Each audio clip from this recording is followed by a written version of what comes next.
அனைவருக்கும் வணக்கம். என் பெயர் நிஷந்தனாசி. நான் பிகச்சல் மெட்ரிகுலேஷன் பள்ளியில் 5ஆம் வகுப்பு படித்துக் கொண்டு இருக்கிறேன்.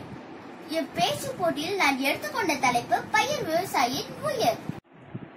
இன்றைய அத்தியாவசிய தேவையான உண்ண உணவு, உடுத்த உடை, இருக்கும் இருப்பிடம் இவை அனைத்தும் விவசாயி தந்தது. உண்ண உணவு விவசாயி தந்தது. உடுத்த உடை பருத்தியிலான ஆடையை விவசாயி தந்தது. இருக்கும் இருப்பிடம் ஓலை வீடு விவசாயி தந்தது. ஏழ்மையை ஒழிக்கக்கூடிய ஒரே சாவி விவசாயம் என்று அப்துல் கலாம் ஐயா கூறியுள்ளார். ஒவ்வொரு கைப்பிடி சோறு உண்ணும் பொழுது விவசாயிகளை நினைத்து பாருங்கள்.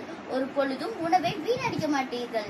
இதுவரை விளம்பரத்தில் ஈடுபடாத ஒரே தொழில் விவசாயம் மட்டும்தான். ஏனென்றால் விவசாயம் தொழில் அல்ல, நமது உயர்.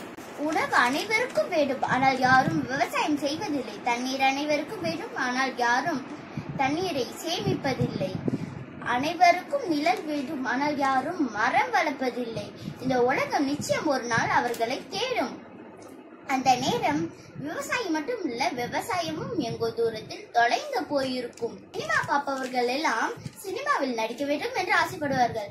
ஆனால் சோறு சாப்பிடும் நாம் எல்லாம் விவசாயி ஆகணும் என்று ஆசைப்படுவதில்லை. இன்றைய டெக்னாலஜியால் பிளாஸ்டிக் அரிசி, பிளாஸ்டிக் முட்டையை மட்டுமே தர முடியும். ஆனால் நம்முடைய விவசாயியால் மட்டுமே நல்ல உணவை தர முடியும். இச்சான்றிதழ்கள் நிரூபிக்கப்படுகின்றன. பயிர் விவசாயியின் உயிரென்று. இவ்வாய்ப்பு கொடுத்த அனைவருக்கும் நன்றி, வணக்கம்.